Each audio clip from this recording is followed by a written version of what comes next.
सकता था कि आप मुझे यहाँ मिलेंगे, आपके वालिद बुज़ुर्ग के आपके खाने और मटका पेश करते हैं, चादर पेश करते हैं।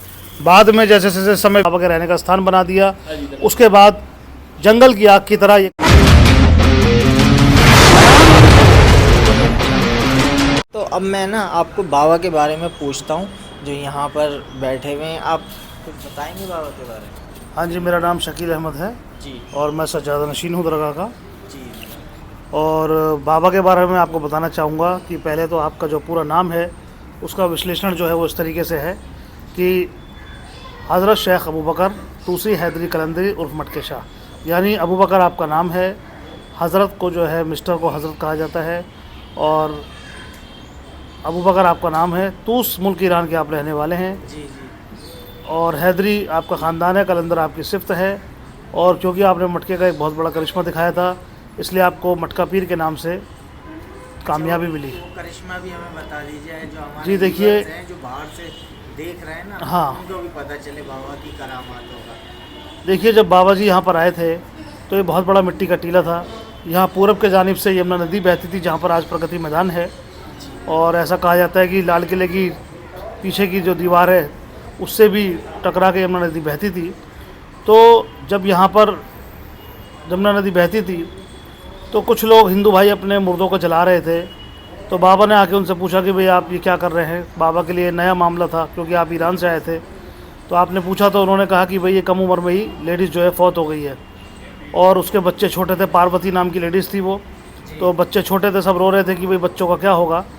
तो बाबा को उन पर दया आई तो बाबा ने कहा कि भाई कोई पानी लेकर आइए किसी बर्तन में। तो उस ज़माने में मिट्टी के मटके ही चला करते थे। तो कुछ लोग जो है गांव के लोग मटके में जमुना से पानी भर के लिया है और पानी भरने के बाद आपने उस पर अल्लाह का कलाम पढ़ा और चुल्लू भर पानी हाथ में लेकर के और उस लेडीज़ के मुंह पर मारा और कहा उठ अल्लाह के हुक्म से। तो वो पार्वती नाम की जो लेडीज़ थी वो ज़िंदा हो उठी।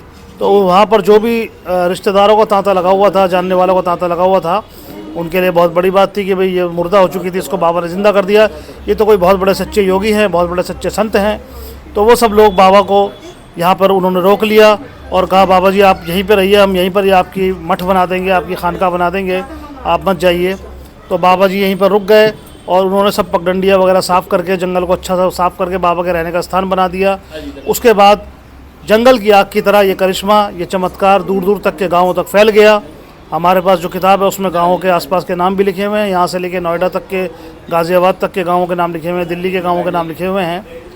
तो जब लोगों को पता चला और दूर दराज से लोग बाबा के यहाँ पर आने लगे, कोई जादू टोना, कोई आसेब, कोई बेरोज़गारी, कोई किसी की औलाद ना होना, इस तरीके की बहुत सारी प्रॉब्लम्स लेकर के लोग बाबा के पास हाजिर होने लगे और बाबा के दर से सभी को कामयाबी मिलने लगी, उनकी मुरादें मन्नतें पूरी होने लगी। तो उस ज़माने के जो बादशाह होते थे वो भी अपने आप में आध्यात्मिक पुरुष होते थे, उनको भी काफ़ी जानकारी होती थी आध्यात्मिकता की। तो उस ज़माने में 1206 ईस्वी में कुतुबुद्दीन ऐबक दिल्ली की गद्दी पे बैठे और कुतुबुद्दीन ऐबक जो है वो महरौली में जिनका मज़ार है, हज़रत कुतुबुद्दीन बख्तियार काकी रहमतुल्लाह अलैह, उनका मुरीद था, उनका चेला था। जी तो बाबा के विषय में जानने के लिए उसने अपने शेख से, अपने पीर से, हज़रत कुतुबुद्दीन बख्तियार काकी रहमतुल्लाह अलैह से मिलने की पेशकश रखी, लेकिन पता चला कि बाबा जी उस समय दिल्ली में मौजूद नहीं थे।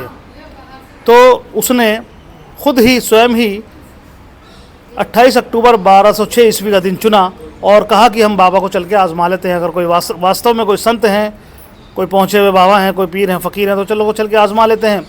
तो आजमाइश के तौर पर उसने लोहे के दाने और मिट्टी के गोले का एक गिफ्ट, एक प्रसाद तैयार किया और उसको लेकर के थाल में खूबसूरत तरीके से सजा करके वो यहाँ पर लाओ लश्कर के साथ आया। और बाबा जी जब अपनी खानका से, अपने मठ से, अपनी इस जगह से बाहर निकले, यहाँ बाहर की तरफ लोग बैठे हुए थे, तो बाबा जी ने एक भरपूर नज़र उसके चेहरे पर डाली तो उसके बचपन का सारा वाक़या आपकी आंखों के सामने आ गया।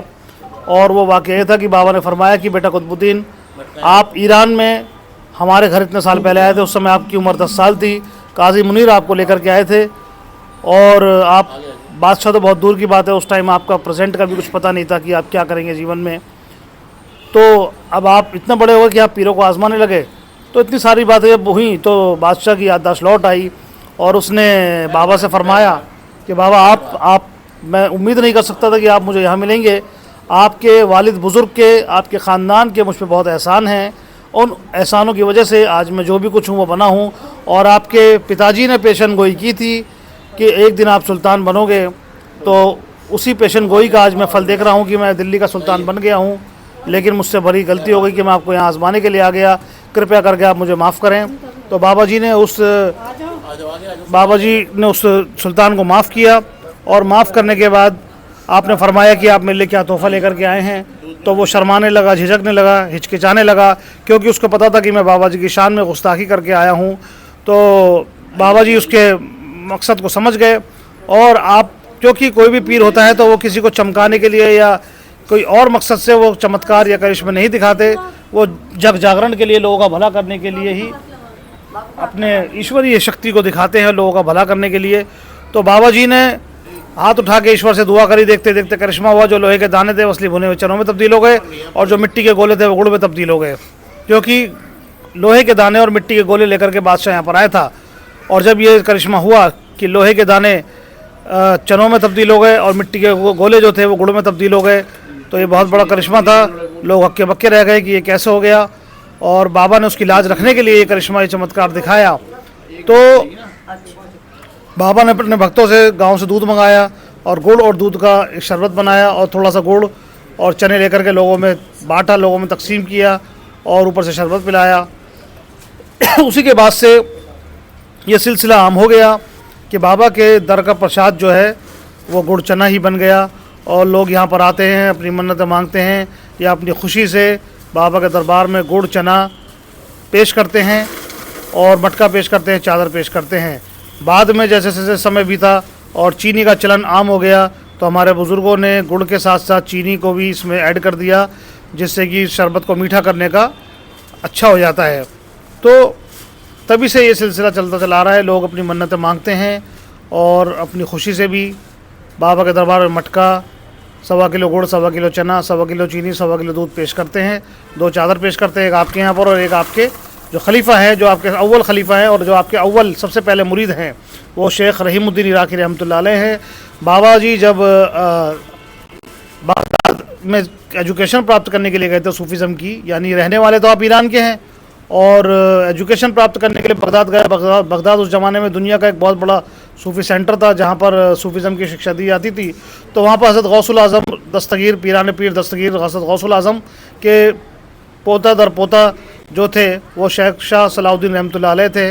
तो शेख शाह सलाउद्दीन रहमतुल्लाह अलैह से आपने मुरीदी हासिल करी, आपने उनसे सारा सूफीज़म सीखा, सारी एजुकेशन ली, और जब उन्होंने आपको शेख का मर्तबा यानी कि पीर का मर्तबा दे दिया, गुरु का मर्तबा दे दिया, तो हज़रत शेख रहीमुद्दीन इराकी रहमतुल्लाह अलैह जो बाद में आपके मुरीद बने, वो उन्हीं के पास बैठे हुए थे। हज़रत शेख शाह सलाउद्दीन रहमतुल्लाह अलैह के पास बैठे हुए थे और उनसे मुरीद होने के लिए गए थे।